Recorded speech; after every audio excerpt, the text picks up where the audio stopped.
You don't need a Halloween costume. You're scary enough already, my son laughed. And that was the moment I knew. I wouldn't let them sleep under my roof ever again. The morning started with cinnamon and clean towels.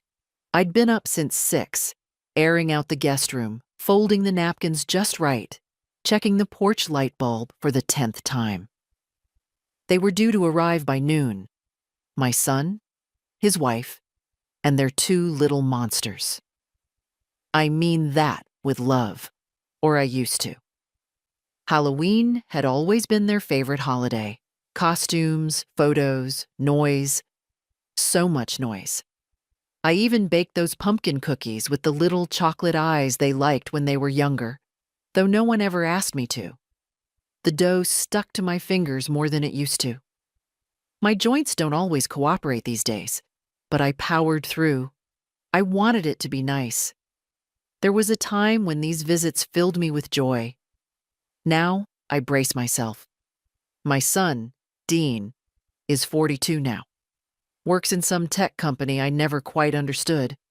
Lives in a house 3 times bigger than mine. Drives a car that parks itself. He never says it outright, but he carries himself like he's upgraded from me. You can feel it in his eyes, that distance.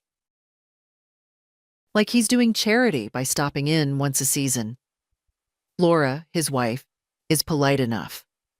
Cold, but polite. She's always tapping away at her phone, making sure the world knows what a perfect family she has. I suspect I don't fit that aesthetic. And the kids, Jesse and Milo, are teenagers now. Taller than me, louder than I remember children being, always with some device in their hands. They used to run into my arms. Now they grunt a greeting, grab snacks, and disappear into their own orbit. Still, I put out the good plates. I ironed the tablecloth. I even dusted the ceramic witch figurine Dean made in 3rd grade. I tell myself, that's for me. But it's not. It's Hope, plain and tired. They arrived late, of course. Dean didn't knock, just let himself in with the key I gave him years ago. "Hey, Mom," he called out, carrying 2 duffel bags and a pumpkin-shaped candy bucket. Laura followed with a suitcase on wheels, not bothering to look up from her screen. The kids barged in last, already arguing about who got the bedroom with the better Wi-Fi signal. I smiled. That's what I do. I smiled and hugged each of them, even when they barely returned it. "Everything's ready," I said. I made cookies. "Aw, Grandma's still baking," Jessie muttered, already halfway up the stairs. Dean kissed my cheek distractedly. "Thanks for letting us crash here." Crash, that's what they call it. Like I'm a cheap motel on the way to somewhere better. We had chili for dinner, my late husband's recipe. No one touched it but me and Milo, who dumped half a bottle of hot sauce into his bowl. The rest picked at the bread. Dean scrolled on his phone while eating. Laura was planning tomorrow's schedule for the costume contest downtown. Everything had to be photogenic. Afterward, I offered to watch a movie with them. Something cozy. "Maybe the old Frankenstein?" Dean snorted. "God, you still watch that? Mom, that thing is ancient." I kept my voice light. "So am I, dear." He laughed. "You don't need a Halloween costume. You're scary enough already." He didn't even look up as he said it. It was a throwaway line, a cheap joke, but Laura chuckled. Even Jessie smirked. Milo looked unsure, but said nothing. I sat there, with an empty plate in front of me, and felt something settle into place, like a drawer finally sliding shut after years of sticking.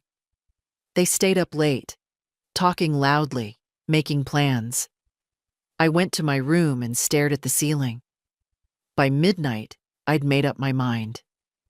I wouldn't be their background anymore.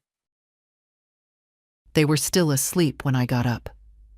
The house was quiet, except for the occasional creak of the floorboards and the distant hum of the furnace kicking in. I stood in the hallway for a moment, listening. The guest room door was closed.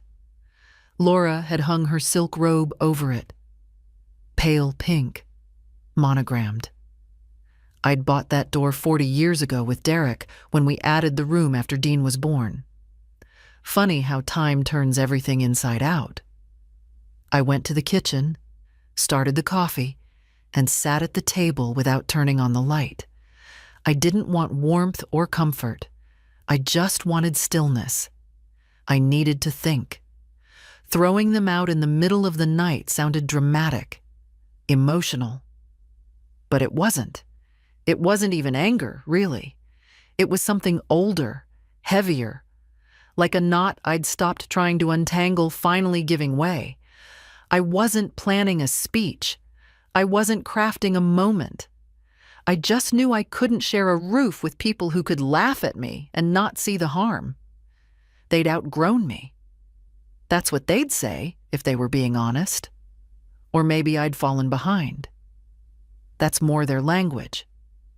But either way, they didn't see me anymore. Not as a person. Not as someone whose feelings had weight. I was the soft old frame around their perfect picture. I'd made that picture possible. They just forgot to say thank you. At 7 a.m., I started pulling their things from the guest room. I didn't throw anything, didn't tear a stitch. I folded Laura's robe, zipped the suitcase, placed Jessie's makeup bag on top like I'd done it 100 times. Dean's shaving kit was on the bathroom sink. I put it next to his bag, quietly, like I was packing him for college again. By 7:30, everything they brought was lined up in the hallway, neat as pins. Dean came downstairs first, rubbing his eyes. "You're up early," he muttered, glancing toward the kitchen. I stayed seated. "You need to go," I said simply. He blinked, not processing. "Go? What do you mean?" "I mean you, all of you. You can't stay here tonight. You need to find a hotel." He stared at me like I'd spoken in another language.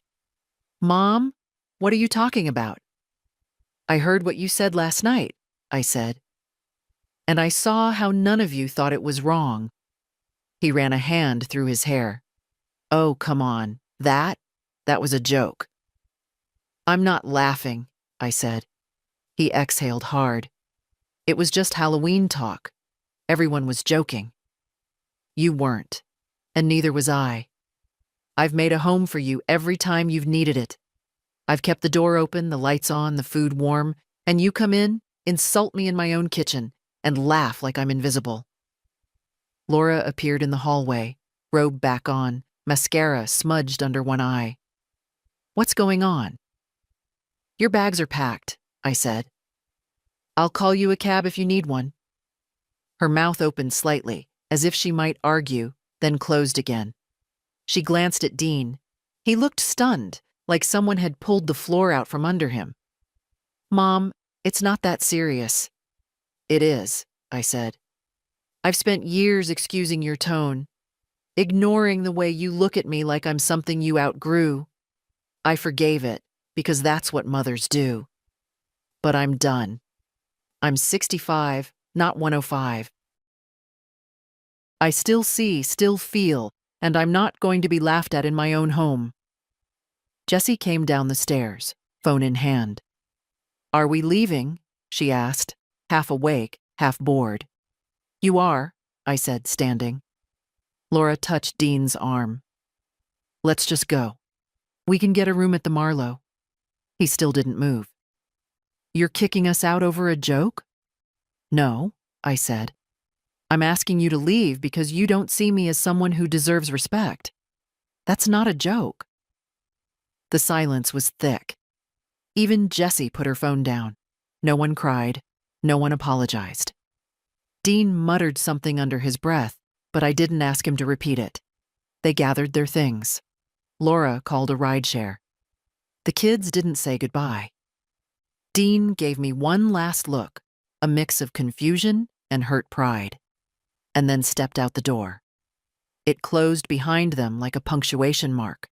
Not anger, not revenge, just the end of something. The silence after they left wasn't peaceful.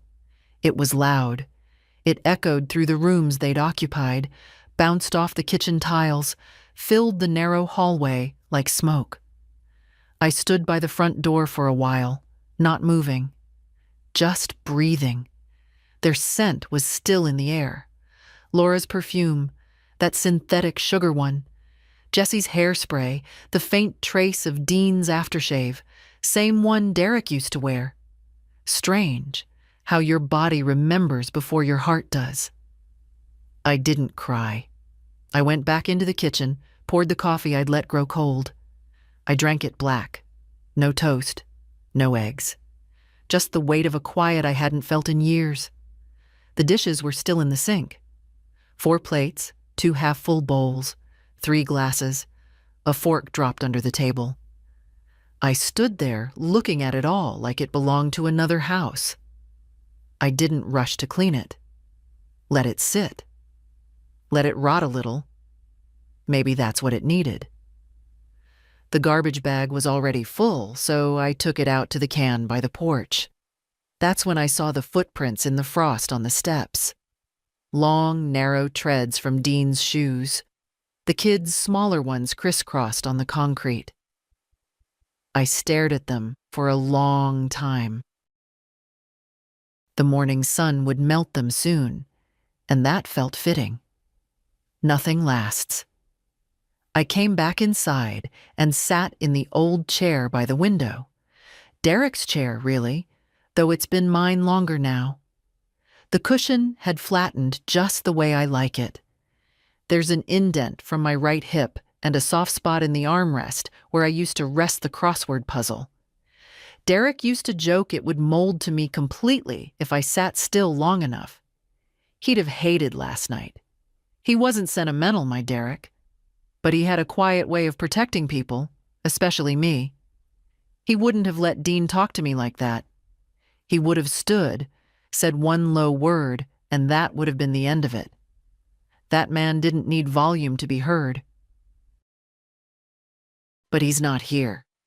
Hasn't been for 8 years. And in those 8 years, I let a lot slide. More than I should have.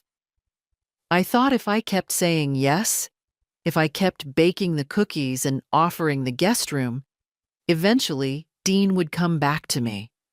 The real Dean, the boy who used to draw me birthday cards and cry when he lost his toy dinosaur. But somewhere between promotion number 3 and the move to the suburbs, he misplaced me. And I let him. I let them all. It's not like the movies, you know. When people take a stand, the music swells and the lighting changes and they suddenly feel empowered. I didn't feel powerful. I felt tired, hollowed out. But there was also something clean in that space. Like a scab finely peeled, revealing the new skin underneath. Raw, but healing. Around 10, the phone rang. I didn't pick up. I recognized Dean's number. The call went to voicemail. Then a message came through. Mom, what the hell? Call me. That was it. No sorry, no, are you okay? Just outrage dressed up as confusion. I turned the phone over, screen down. A few minutes later, another message. We didn't mean it like that. You're overreacting. I laughed, not loudly, not bitterly. Just a short, dry sound that startled even me. It's always the same. When you quietly give, they take. When you finally say enough, they call you dramatic. I stood up and started moving, slow at first, then with purpose. I opened the linen closet and began folding the spare blankets. Took the extra pillows, the air mattress they'd used when Jessie brought her boyfriend last Thanksgiving, and shoved them into the attic. Boxed up the Halloween decorations. All those plastic pumpkins and glitter skulls they liked so much, and taped the lid shut. I wasn't angry. I was clearing space. For what? I wasn't sure yet. At noon, the doorbell rang. I didn't answer. The doorbell rang again. Short, impatient bursts. Not the kind you use with someone you respect. The kind you use with a delivery driver you think is taking too long. I stayed in the kitchen, watching the steam rise from my tea. I wasn't going to give them another stage to perform on. Eventually, the bell stopped. A car door slammed outside. Tires crunched over the driveway gravel. Silence returned like a blanket, heavy but warm. I sat down, folded my hands in my lap, and waited for the shaking in them to stop. I wasn't scared. I wasn't unsure. But even truth has its tremors. At some point, I must have fallen asleep in Derek's chair. The sun had shifted across the floor by the time I opened my eyes, casting long shadows from the window frame. My neck ached. My knees cracked when I stood. That's when I noticed the envelope slipped under the door. Thick paper. Heavy. My name written in Dean's sharp, slanted handwriting. I didn't open it. Not right away. I made myself a sandwich, cleaned the counters, watered the orchid by the sink. Only then, with clean hands and steady breath, did I open it. It wasn't an apology. Of course not. It was a letter full of explanations, reasons. Childhood memories he thought would soften me. A paragraph about stress, another about miscommunication. Not once did he say, "I hurt you." Only, "You misunderstood me." There was a check inside, too. $300. No note, just the check. As if pain could be itemized. I put it all back in the envelope and slid it into the drawer by the phone. The one I used to keep stamps and pens in, back when people still wrote letters that mattered. That drawer was full of other small betrayals. A Christmas card without a signature, a birthday coupon someone forgot to activate, a photo of the kids with me cropped out. I sat at the table and wrote my own letter. No greetings. No warm-up. Dean, this is not a misunderstanding. This is not about stress or timing or Halloween jokes. This is about a lifetime of you talking over me, around me, but never to me. You hurt me. That night wasn't new. It was just the final straw. I've cooked for you, made space for you, opened my home every time you needed convenience. But I've learned something. Love that comes only when I'm useful isn't love. You are my son. I will always care for you, but I won't chase you. I won't shrink myself to make you feel bigger. Don't come back until you learn how to knock. Mom, I didn't sign with love. Not because I didn't feel it, but because love, if it's real, doesn't need a ribbon. I folded the letter, placed it in an envelope, sealed it with a strip of tape. I didn't own any stamps anymore. I'd have to walk to the post office in the morning. Later that evening, I opened the closet in the hallway, the one with the winter coats. Behind the coats, behind the box of Christmas lights and wrapping paper, there was a tin. Inside the tin, papers. Bank statements. A will Derek and I wrote together before his second surgery. A power of attorney form. My signature, no one else's. I took out the will and placed it on the table. Dean was still listed as primary beneficiary. The house, the savings, everything. I stared at it for a long time. Then I picked up the phone and called my lawyer. The morning after I called the lawyer, the house felt different. Not bigger, not cleaner, just mine. There were no duffel bags in the hallway, no teenage voices shouting from upstairs, no smell of hairspray or that strange frozen breakfast Laura always microwaved in the morning. Just coffee, real silence, and the sound of my slippers on the tile floor. I didn't make a full breakfast. No need to. I scrambled one egg, toasted half a slice of bread, and ate slowly, watching the blue jays outside the window fight over the feeder. They'd knocked it over again. Derek used to joke they were nature's drunks, loud, greedy, unapologetic.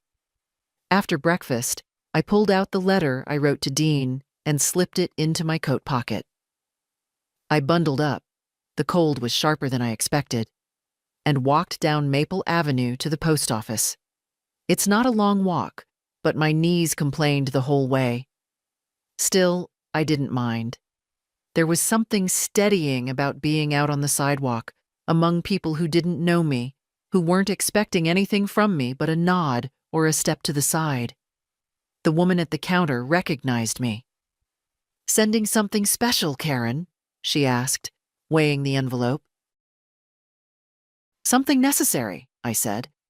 She smiled like she understood, though I doubt she did. When I came back home, the answering machine was blinking. 2 new messages. First one: "Mom, can we talk? I think we need to talk." Second one: "I'm sorry if you felt hurt. That wasn't my intention. Can we put this behind us?" I didn't delete them. Not yet. But I didn't answer either. Some silences aren't punishments. They're boundaries. The rest of the day I spent in the garden. My garden was half dead, honestly. Neglected since Derek passed. We used to tend it together. He'd weed. I'd prune. After he died, I trimmed the roses out of habit, but the joy had left it.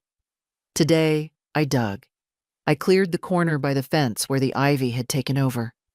Ripped it out by the root. I cut back the hydrangeas that hadn't bloomed in 2 years. I found Derek's old gardening gloves and wore them until the leather cracked. It felt good to sweat, to ache from something that wasn't emotional. Around 3 p.m., I made tea and sat on the back steps. Mud on my jeans, dirt under my nails, sun on my face. Nothing dramatic, nothing loud. But for the first time in years, I wasn't waiting for anyone to walk in the door. Not a child, not a grandchild, not a neighbor with pity in her voice.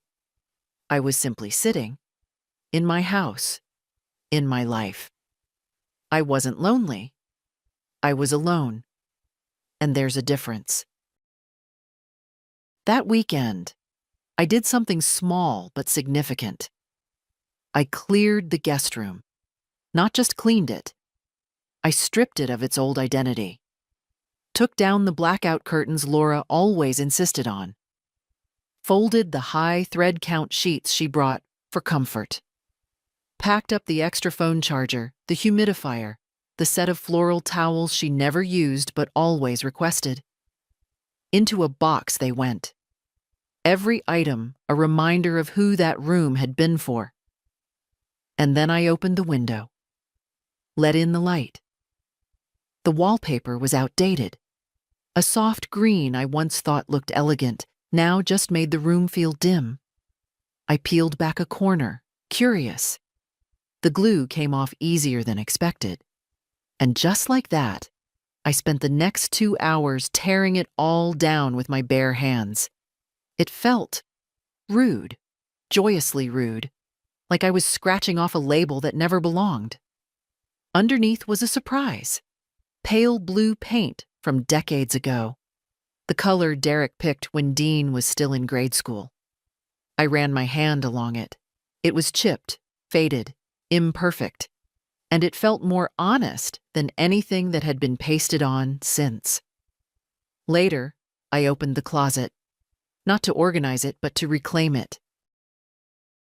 Inside were old storage bins full of things I hadn't touched in years.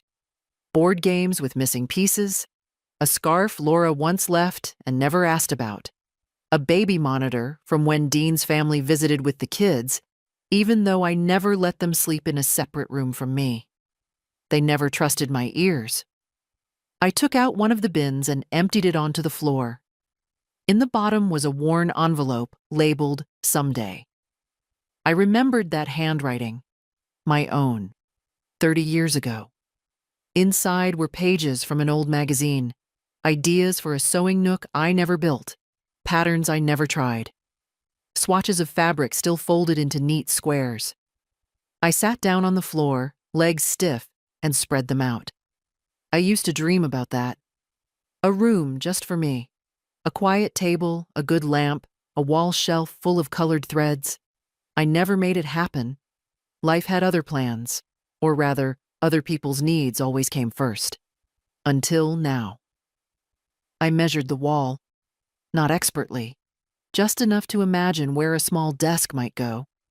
I'd seen one online the other day, solid wood, not overpriced. I bookmarked it, but hadn't let myself click buy. That night, I did. I also ordered a lamp, a proper chair, a set of glass jars for buttons and needles and things I hadn't owned in years. It felt extravagant, reckless, and completely justified. I didn't tell anyone. No one asked anyway. The next morning, I called the local community center. A woman named Pamela answered. "Do you still run the Monday quilting group?" I asked. "We sure do," she said cheerfully. "You'd be the youngest one by about a decade, though." I laughed. "Sounds perfect." "Do you sew?" she asked. "Not yet," I said. "But I will." By Monday, the messages changed tone. Dean had gone from confusion to concern, and now, unmistakably, to frustration. The first voicemail of the morning. "Mom, I really think we should talk. It's been days." The second, a few hours later. "Okay, I don't know what you're trying to prove, but this is getting out of hand." He didn't say what, exactly, was out of hand. That I'd stopped answering? That I hadn't sent a birthday card to Milo, who turned 16 the day after they left? That I didn't fall into my usual routine of guilt and baking? There was a time I'd have rushed to make it right, dropped off a gift, called to sing the birthday song even if they put me on speaker and rolled their eyes. I used to think that was love. Now I'm not so sure. I didn't call, I didn't text. I went to the quilting group instead. The community center smelled like floor polish and old paper. The quilting room was smaller than I expected, with folding chairs, mismatched cushions, and a large table in the center covered in swatches and threads. There were 6 women already seated, most of them in their 70s or 80s.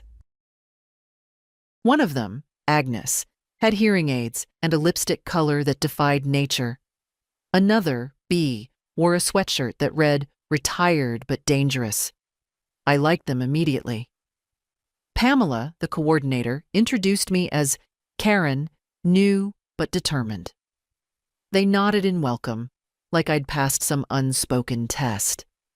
No one asked where I'd come from or what had brought me in. That was the kindness of their generation. Curiosity held gently, without prying. We talked about patterns, mistakes, hands that used to be steadier. We laughed more than I'd expected.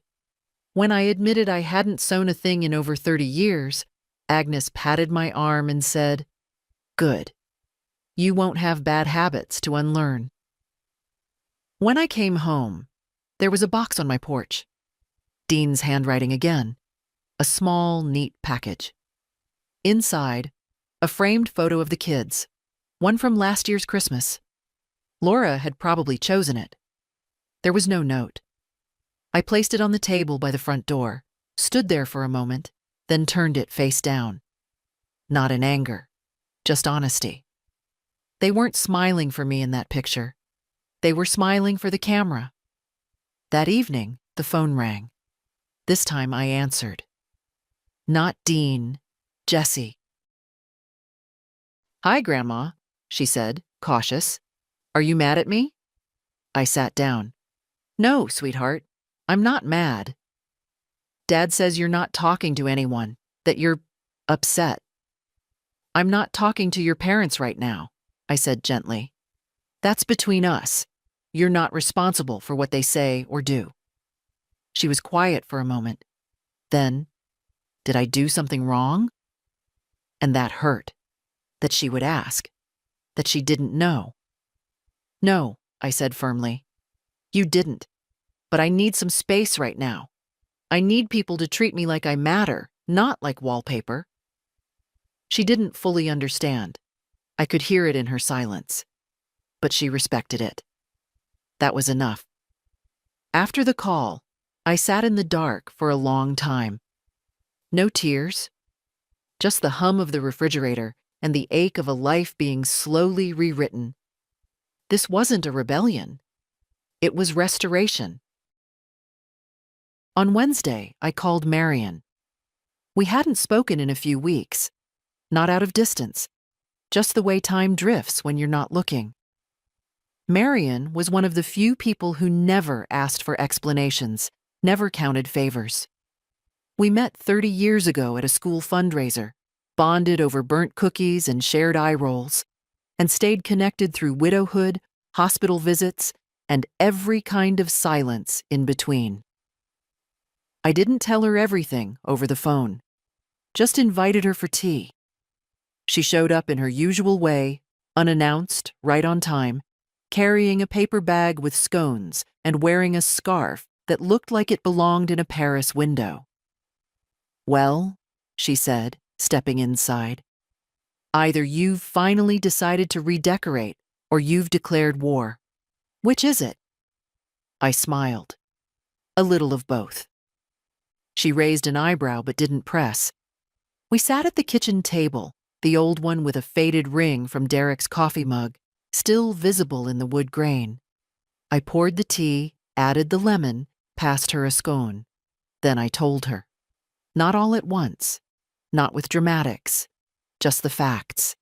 The comment on Halloween, the silence at the table, the packing, the door closing behind them, the letter, the calls.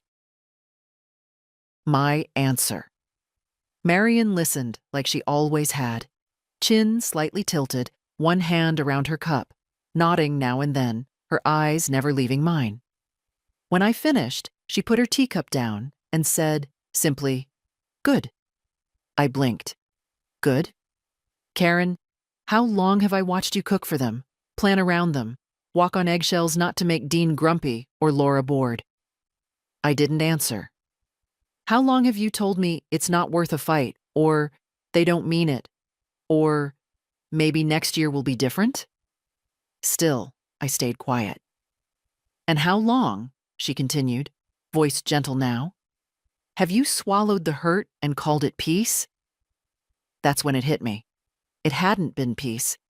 It had been surrender. They're not bad people, I said, the last thread of old loyalty fraying between my fingers. No, she agreed. They're just comfortable. And people who get too comfortable start to forget where the line is, especially if no one's ever drawn it. I looked at her, this woman with a laugh like a bark and a spine made of steel wrapped in velvet. You think I did the right thing? She reached across the table, took my hand. I think you remembered you have a name. That's always the right thing. We sat in silence for a bit, the kind of silence that settles instead of presses. Eventually, we moved to the living room. I showed her the cleared guest room, told her about the sewing nook, the quilting group, the blue paint under the wallpaper. She looked around the room, nodded once. You know what this house looks like now? What? Yours. That night, after she left, I stood at the window for a long time. The porch light cast a soft glow on the lawn. No cars, no noise, no one coming or going. Just the shape of my life, finally unshared. Not empty, full of me. I found the list by accident. It was tucked between old warranty papers and expired coupons in the drawer by the phone. A yellow notepad page, edges curled, ink faded. My handwriting, unmistakably mine, from a decade ago. Maybe more. At the top, underlined twice, it said, things I'd do someday. I stood there for a long time, holding it in both hands like it might crumble. The paper felt fragile. The ideas on it didn't. 1. Learn to paint. 2. Visit the Grand Canyon. 3. Take a dance class, not with Derek, he'd never agree. 4. Go to the theater alone, front row, buy the expensive seat. 5. Write something, doesn't matter what, just write. There were more, some sillier. Buy good cheese and don't feel guilty. Some sad. See Dean happy with his family. But I focused on the first 5. They felt like a woman trying to remember herself. I pinned the list to the inside of the pantry door. Not out in the open. Not yet. But somewhere I'd see it every day, every time I reached for tea or oatmeal. A quiet reminder. I'm still here. I'm still someone. That afternoon, I drove to the art supply store on Main. It had been there forever. I used to pass it on my way to the bank, always thinking, someday. Inside, the smell of wood and paper and possibility hit me like sunlight. I wandered slowly, unsure where to begin. A young man behind the counter, barely older than Milo, asked if I needed help. I'm looking for paint, I said. What kind? He asked. I paused. The kind that makes people brave. He smiled like he'd heard that before. I came home with a small starter set, a few brushes, and a pad of watercolor paper. That evening, I cleared a corner of the sewing nook table and dipped a brush in blue. My first attempt looked like a storm swallowed a flower and forgot to chew. But I didn't care. It was mine. The next day, I went to the post office again, not with letters this time, but with a ticket order. 2 passes to a local community theater show next month. I'd go alone. Sit in the front row. Buy the good seat. I wasn't planning on telling anyone, not Dean, not the kids, not even Marion. Not yet. This wasn't about being witnessed. It was about claiming air. And later that week, I opened a blank notebook and wrote a single sentence. She had spent so long being quiet, she forgot her voice had shape. I didn't know what it was, a poem, a memory, an opening line. But it was something, a beginning. That night, before bed, I looked at the pantry door. The list was still there, a little more wrinkled than yesterday, but more alive than it had been in years. I took a pen and placed a check mark next to number 1. It started with the curtains, not the dusty ones in the den. Those went last year. No, these were the heavy velvet drapes in the dining room. Laura picked them out 5 years ago during one of her home improvement phases. She said they made the room feel more elevated. They made it feel like a hotel lobby. I'd kept them because she liked them. I told myself they were practical, that they blocked the light well, that they were expensive. But the truth was simpler. They weren't mine, and I kept them anyway. That had been a pattern, a quiet one I was ready to end. I pulled them down without ceremony. The curtain rod protested. The brackets came loose, but I didn't stop. Behind them, the windows looked shocked, like eyes that hadn't been opened in years. I left them bare for now. Let the light pour in. Let the room be what it really was.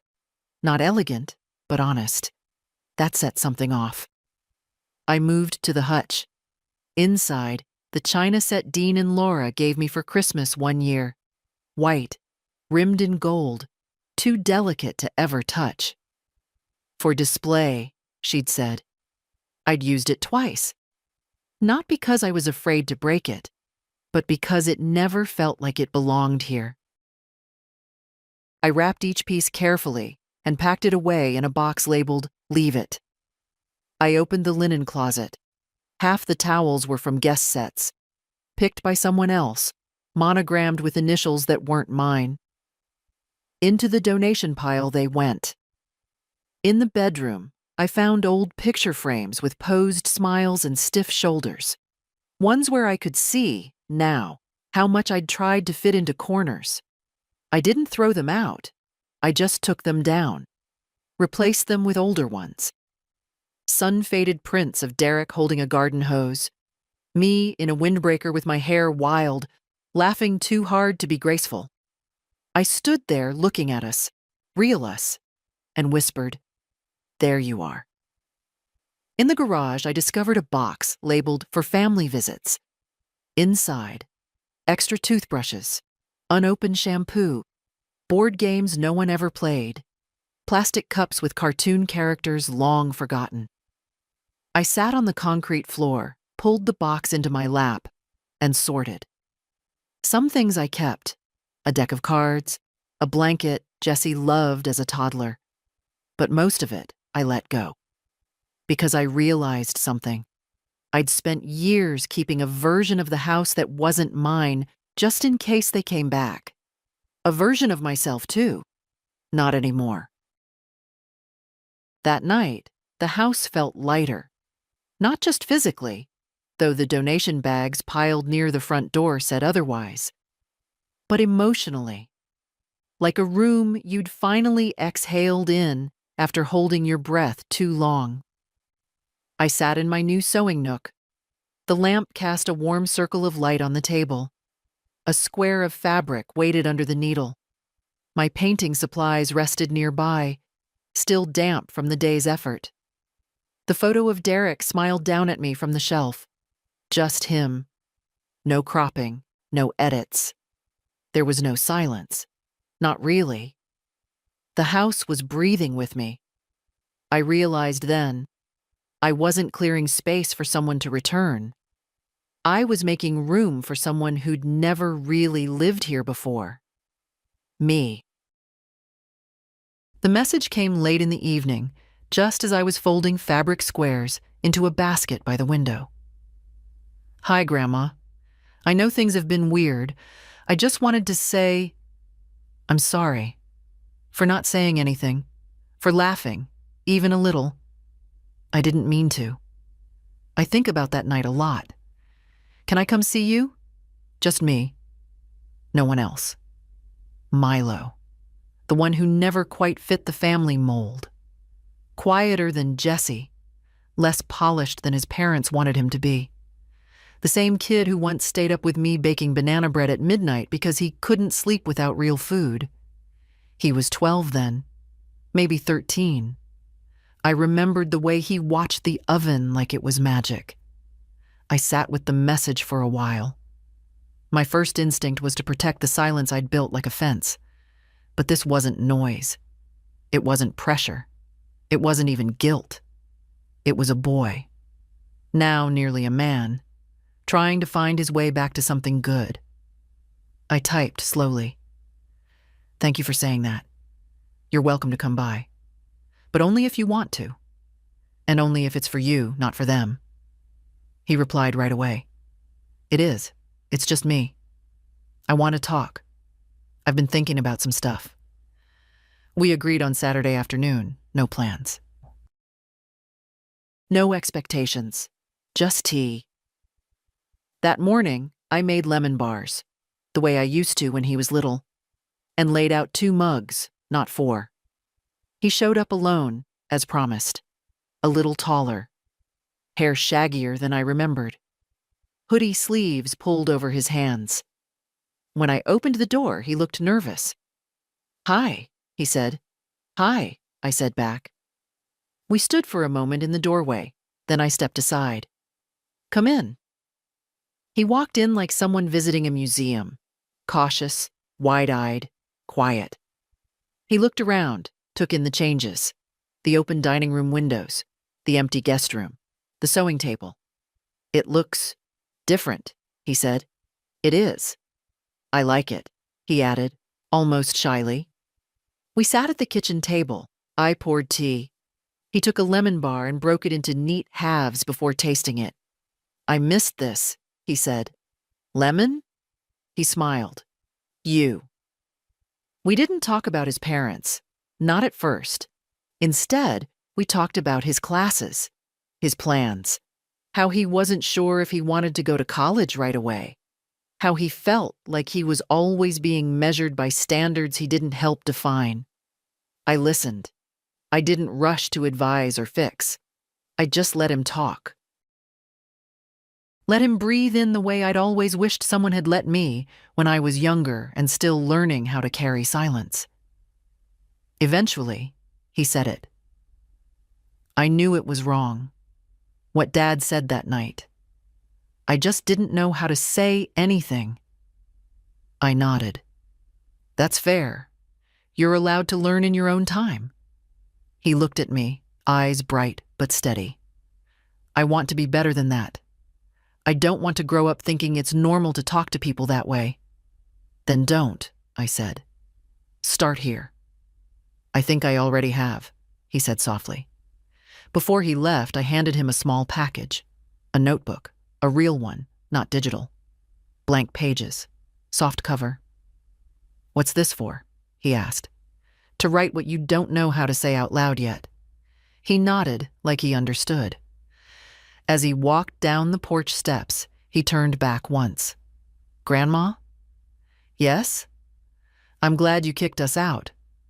I smiled. Me too. Milo came again the next Saturday. No message this time, just a knock on the door at 2:30. He held a small brown bag from the bakery on 5th and a shy smile like a peace offering. I brought those apple turnovers you used to like, he said. I still like them, I replied, stepping aside. Come in. He moved through the house like someone returning to a place they'd dreamed about. Tentative, respectful. Not that teenager stomp, not that lazy entitlement so many carry like second skin. He didn't even reach for his phone once. Just handed me the bag and asked if we could sit in the living room. We did. He looked at the room carefully. The bookshelf I'd reorganized. The new frame on the mantel, Derek, me, and Dean as a baby. One of the few pictures where none of us was performing. You changed the pictures, he said. I changed the story, I answered. He sat quietly for a moment, then reached into his hoodie pocket and pulled out the notebook I'd given him last week. It was soft at the edges now, pages creased from use. That made me oddly proud. I wrote something, he said, opening to the middle. But I don't know if it's any good. That's never the point. He cleared his throat and read. Some people grow up in houses that feel like waiting rooms. Everything's polite, clean, and temporary. You're always dressed for someone else's expectations. But then, you visit someone like Grandma, and suddenly, you're in a house that breathes. Not always tidy, not always silent, but honest. And that makes you want to live different. I didn't speak right away. I didn't trust my voice. He looked up. Too much? It's perfect, I said. Because it's true. He nodded, then looked down again. I didn't come to read, though. I came because, well, I think they want me to say something. Your parents? Yeah. He paused. They keep asking if you're still mad, if you've calmed down, if I can gauge your mood, like I'm some sort of translator. I almost laughed. And what do you tell them? I tell them you're doing fine, better than fine. That's accurate. I think they're scared, he added. Not of you, exactly, but of what happens when you stop needing them. That happened a long time ago, I said. They just didn't notice. Milo shifted on the couch, leaning forward slightly. They think if you forgive them, everything goes back to normal. There's no going back, I said. And I don't want normal. He looked up. What do you want, Grandma? I answered without thinking. I want respect without having to bleed for it. I want love that doesn't come wrapped in guilt. I want to stop explaining my worth to people who only remember it when they need something. Milo didn't flinch. He just nodded slowly. I think they should hear that. They're not ready to hear it, and I'm not responsible for when they are. He reached for his tea, took a slow sip, then said something that surprised me. Can I keep coming anyway? Just me, even if they don't change? I smiled, soft and tired and honest. Please do. He stayed a little longer that time. We didn't talk about family anymore. We talked about music, books he hated in school but secretly liked, how scared he was of failing college algebra. And then, right before he left, he said something I'd remember for a long time. You always saw me, Grandma, even when I didn't know how to be seen. I walked him to the door, and when it closed behind him, I didn't feel the old ache of being left behind. I felt like someone had finally stayed. He didn't call first. He just showed up. It was a Thursday afternoon, cold enough to wear gloves, but not cold enough for snow. I was in the backyard, pruning back what was left of the roses, when I heard the car door slam. The sound brought back 100 memories, some soft, some sharp. For a second, I thought it might be Milo again, but no. The steps were heavier, slower, more entitled. I turned and saw Dean walking up the driveway, hands in his coat pockets, mouth tight. He didn't wave, just said, "Hi, Mom," like we'd spoken yesterday. I stood still. "What are you doing here?" "I thought we could talk," he said. "No," I said.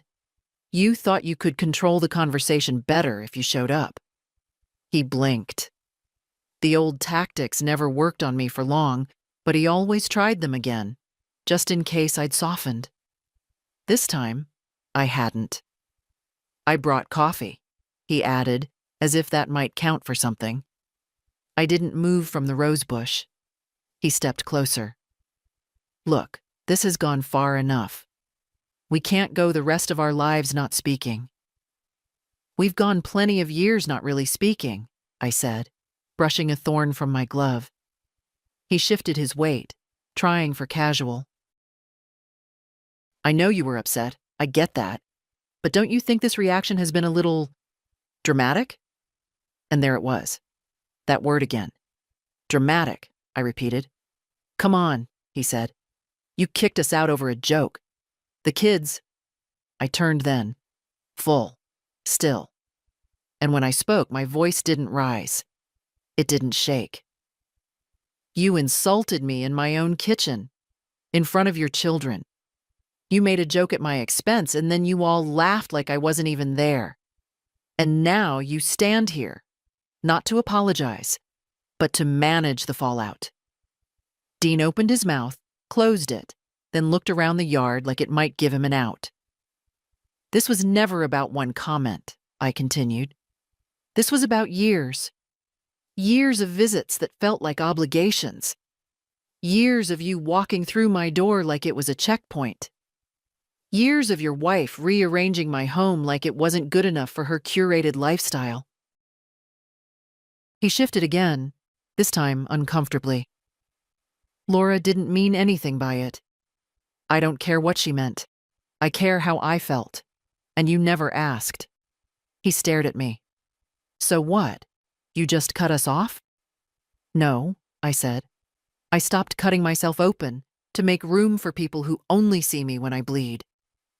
That hit. I saw it land. His jaw clenched, his eyes dropped.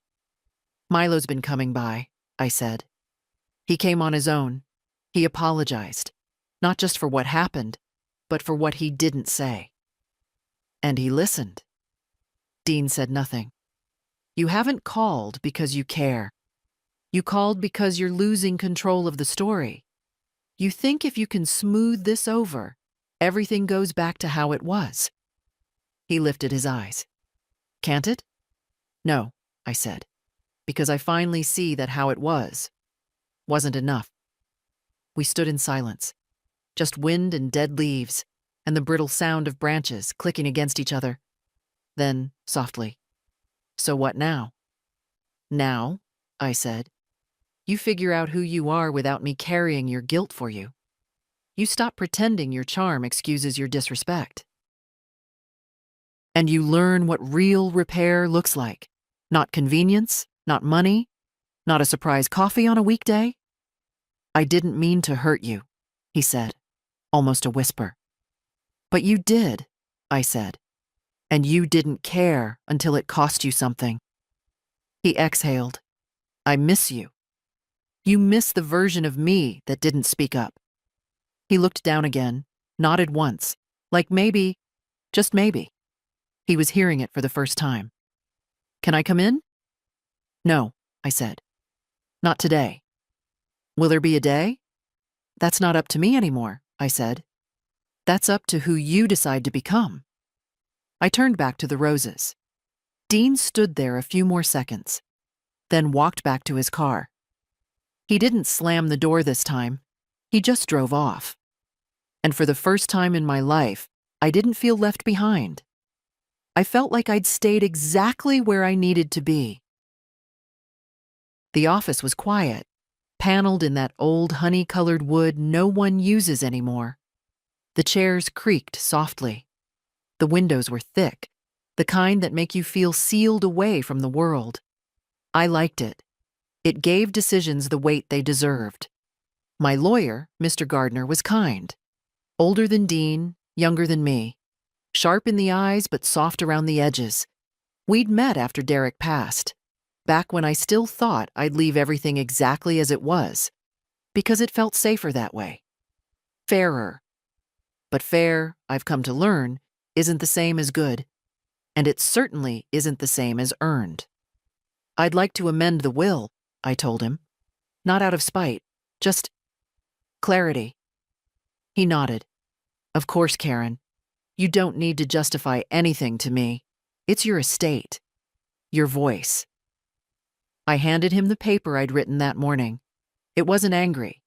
It was clean, calm, simple. A breakdown of where I wanted things to go. The house, the savings, the small cottage up north. Derek never got to finish fixing. I'd left Dean's name on some things, but not all. Not the home. Not the heart of it. The house would go to a community housing fund for elder women, through a nonprofit I'd been quietly supporting for years. The sewing nook, the garden, the room with the blue walls, they'd become sanctuary, not storage. And the savings? Split. Milo, if he stayed who he was becoming. A local art school with a scholarship under my name. And Marion, because she'd seen me before I saw myself. Dean would receive something, of course, but not everything. Not by default. Mr. Gardner read the paper slowly, his lips moving as he scanned the lines.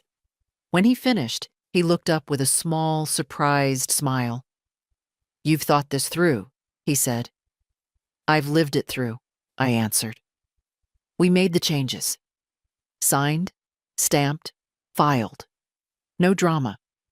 No whispers of revenge, just the clean, hard truth of putting down what mattered. And who mattered. Afterwards, I walked home instead of calling a cab. The cold didn't bother me. It sharpened the edges of the day, made everything feel more alive. At one point, I passed a row of shops, their windows decorated with early winter garlands. In one, a red wool coat hung on a headless mannequin, bold, soft, elegant. I stepped inside and tried it on. It fit. Not perfectly. I've earned a body shaped by years of service, of shrinking, of surviving. But it sat on me like I'd never borrowed anything, like I'd come to claim something that had been waiting. I bought it. When I got home, I hung it by the door. No tags, no receipts, no plan to return. Later, I sat in my chair by the window, tea in hand, the sewing lamp glowing behind me. The legal papers were filed. The house was quiet. The garden slept under its frost. For the first time, I allowed myself to feel something I hadn't felt in decades, that I had done something irreversible, and that it was exactly right. Winter came softly. No storms, no sharp turns, just the slow settling of frost over the roof, the crunch of salt on the front steps, the smell of wood smoke from chimneys up and down the street. I didn't decorate the house this year, not because I was bitter, just because I didn't want to. Instead, I lit one candle every night, same time, same windowsill, no garlands, no glitter, just flame and quiet. Milo came by once a week, no pattern, no obligation, just a boy with questions and a notebook. He never stayed too long, always took off his shoes, always brought something small, tea, bread, once a book he thought I might like. I always made room for him, not because I had to, because I wanted to. Sometimes we talked about his parents, not often. He'd mention how Dean still avoided the subject, how Laura pretended it had all blown over, how the house felt tighter now, like no one wanted to say the thing that was stuck between them. I never asked for details. I didn't need them. I'd lived in that silence long enough to know its texture. One evening, not long before Christmas, Milo lingered after tea. "They're not doing great," he said. "Dad's different. Quiet. Mom's mad all the time." "They'll figure it out," I said. "Or they won't." He studied me, then asked what I knew was coming. "Would you ever let them come back?" I looked at him for a long moment. "Not as they were." He nodded. "I think that's fair." The following Sunday, Marion and I went to the theater. Front row, no discount tickets. I wore the red coat. She wore something sparkly and entirely inappropriate for her age, which was exactly right. We laughed at the wrong parts, cried when no one else did, ordered dessert at intermission. When she dropped me off, she kissed my cheek and said, "You're not invisible anymore." "I never was," I said. "I just stopped reminding them." The week after, I painted again. Nothing dramatic, just color, shapes, a storm without a name. I liked it enough to hang it in the hallway, right where the photo of Dean's perfect family used to be. I got fewer voicemails now. Dean stopped calling altogether. I didn't chase it. Milo still came. That was enough. One morning in early January, I woke to sunlight on the bedroom ceiling and a strange stillness in my chest. Not dread, not grief. Peace. The kind that doesn't ask for permission. The kind that says, "You've done enough now." I sat in my chair by the window, tea in hand, paint on my fingers, the red coat on its hook. The candle burned low beside me. I wasn't young again. I wasn't healed in every place, but I was whole. That's something I never thought I'd get to be. So if you've ever sat at a table where your voice wasn't welcome, if you've ever cooked for people who forgot to say thank you, if you've ever looked in the mirror and not seen yourself, only service, silence, survival, know this: you're not too late. You're not too loud. You're not wrong to want more. Draw the line. Take the seat. Reclaim the room. And if this story felt like yours, even a little, leave a comment. Tell me what you remembered, what you let go, what you took back. We're not finished. We're just finally starting.